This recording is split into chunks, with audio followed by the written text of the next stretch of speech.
J'habite aux Philippines, et cette histoire m'est arrivée le 30 décembre dernier, vers 4h30 de l'après-midi. Mon père était allé faire des emplettes dans la ville voisine.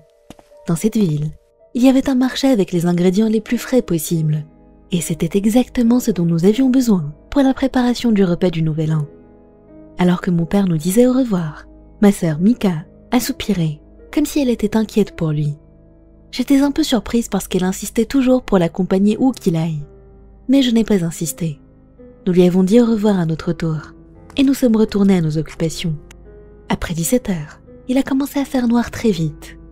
Il n'y avait même pas de coucher de soleil. On passait du jour à la nuit quasi instantanément. J'ai commencé à m'inquiéter parce que mon père n'était toujours pas revenu. Pour info, ma mère travaillait à l'étranger et était absente. Donc c'est moi qui suis responsable de ma sœur à chaque fois que notre père s'absentait. Pour chasser l'inquiétude, je me suis mise à danser dans le salon, attendant que le temps passe. Mais soudainement, Mika m'a rejointe en courant, une expression inquiète sur le visage. C'est là qu'elle m'a dit quelque chose qui me donne des frissons à ce jour. La bouche de papa est couverte avec du scotch, et ses mains sont attachées derrière son dos. Elle m'a expliqué, tout agitée, qu'elle l'avait vu. J'étais choquée. J'ai stoppé la musique, et j'ai pris mon téléphone pour voir s'il y avait des messages de notre père. Mais il n'y avait rien, aucune nouvelle. Paniquée, j'ai appelé ma mère et mon copain de l'époque, pour leur répéter ce que ma sœur venait de dire. Après de très longues minutes, j'ai enfin entendu la moto de mon père dans l'allée. Je suis sortie en courant pour le serrer dans mes bras, et j'ai failli pleurer de soulagement de le voir sain et sauf. Mais l'histoire ne s'arrête pas là. Pendant qu'on mangeait, notre père nous a raconté pourquoi il était en retard. Il a dit que pendant qu'il roulait, il a soudainement vu une grande foule sur la route. Évidemment, ça l'a intrigué. Il a essayé de comprendre ce qui se passait. Il a fini par découvrir qu'il y avait 2 personnes sur le bord de la route, mortes. Le plus horrible, c'était que leurs mains étaient attachées. Il y avait du scotch sur leur bouche. Les 2 étaient morts d'une balle dans la tête. J'étais sous le choc et je lui ai raconté ce que ma sœur avait dit. Il l'a pris sur le ton de la plaisanterie, mais j'étais très sérieuse. Comment ma sœur de 3 ans aurait pu savoir ça? Se faire attacher et être bâillonnée avec du scotch? Elle l'avait peut-être vu à la télé, mais je ne pense vraiment pas.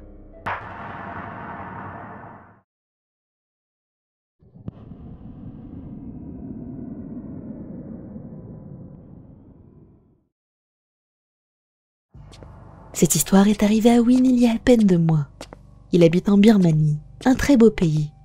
C'était une journée normale d'école.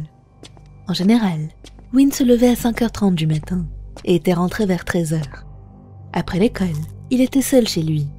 C'était normal parce que ses parents étaient toujours au travail à cette heure-là. Le jour de cette histoire, il s'ennuyait, donc il a invité son cousin et son meilleur ami pour jouer et regarder des vidéos. Quelques heures plus tard, quelqu'un a frappé à la porte. Win s'est dit que c'était probablement sa mère, même si c'était bizarre qu'elle frappe parce qu'elle avait ses clés. Il s'est levé pour regarder par la fenêtre, et c'était en fait un homme à la porte, dans la quarantaine, grand et échevelé. Ne sachant pas qui c'était, Win l'a ignoré. Un peu plus tard, il a complètement oublié l'existence de l'homme et est sorti pour aller s'acheter à manger. Il a eu la surprise de trouver l'homme toujours là, tenant un couteau et prêt à l'attaquer. Il y avait des briques à côté de Win, donc il en a pris une et l'a jetée sur l'homme, le frappant à la tête. Il s'est écroulé. Il y avait une camionnette garée juste à côté, et quand il y a jeté un œil, il a vu une adolescente attachée à l'intérieur. Win n'a que 12 ans, donc c'était très effrayant pour lui. Malgré sa peur, il a détaché la fille et a appelé la police, qui est arrivée quelques instants plus tard et a arrêté l'homme. La fille lui a dit qu'elle était aussi sortie faire des courses quand il l'avait attaquée. Elle a eu de la chance dans son malheur que Win la voie. D'ailleurs, l'ami de Win et son cousin n'ont pas du tout remarqué l'attaque, parce qu'ils étaient trop occupés à jouer. Win se demande ce qui lui serait arrivé, et à la fille, s'il n'y avait pas eu ces briques à proximité.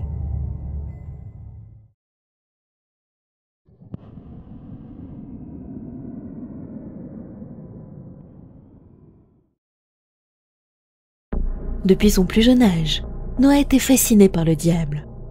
C'est embarrassant pour lui de l'admettre maintenant, mais à l'époque, il le trouvait très cool, et il admirait les satanistes autoproclamés qui vénéraient le diable. Il voulait être comme eux. Il a trouvé une communauté sataniste sur Internet, et il s'y est connecté tous les jours, participant activement. Puis, une nuit, alors qu'il dormait, il s'est soudainement mis à tousser. et a eu l'impression que sa chambre était pleine de fumée. Il a ouvert les yeux en sursaut. Quelque chose était en train de brûler devant lui. C'était un être. Cet être était tellement grand que sa tête atteignait le plafond. Son corps avait plein de cornes et sa bouche était si grande qu'il aurait pu avaler Noah. La chaleur était tellement intense que Noah voyait flou. L'être a enroulé ses mains énormes autour de lui. Les mains étaient si chaudes que Noah ressentait la douleur de la brûlure dans chaque fibre de son être. Ce n'était pas un rêve. La chose lui a dit avec un sourire « Je suis venu parce que tu voulais me voir ». Noah a hurlé et l'être lui a tapoté la tête. À chaque fois que sa main touchait son crâne, il brûlait et de la fumée apparaissait. Noah avait l'impression que son cerveau était en train de fondre littéralement. L'être a dit « Sois le bienvenu, fais partie du mal. Tu réaliseras alors que les ténèbres sont plus belles que la lumière. » Il a ensuite ouvert les bras et a serré Noah contre lui. Une vague de bonheur l'a submergé et un désir viscéral de vénérer le mal s'est élevé dans son cœur. Il ressentait une douleur terrible, mais aussi un plaisir extrême brûlant à travers son corps en même temps. Puis il a ouvert les yeux. Il était 5 heures du matin quand il s'est réveillé. Son corps entier avait viré au rouge. Il était tellement chaud qu'on aurait dit que de la lave circulait dans ses veines. Il a couru à l'église, même s'il n'avait pas l'habitude d'y aller.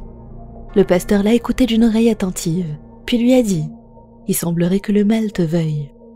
Il a prié pour Noah. Bien que son esprit se soit un peu calmé grâce à ça, il sentait qu'il était encore pris dans le mal.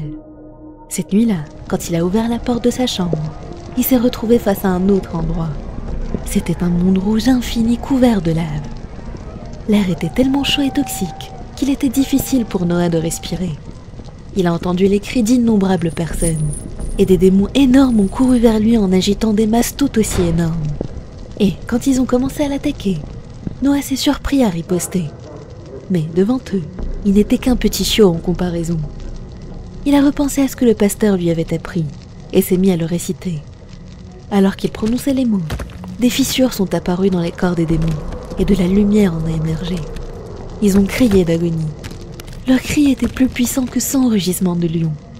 Alors qu'ils continuaient de réciter les prières, les démons se sont émiettés, et bientôt, il n'était plus qu'une cendre noire. Après quelque temps, Noah s'est réveillé.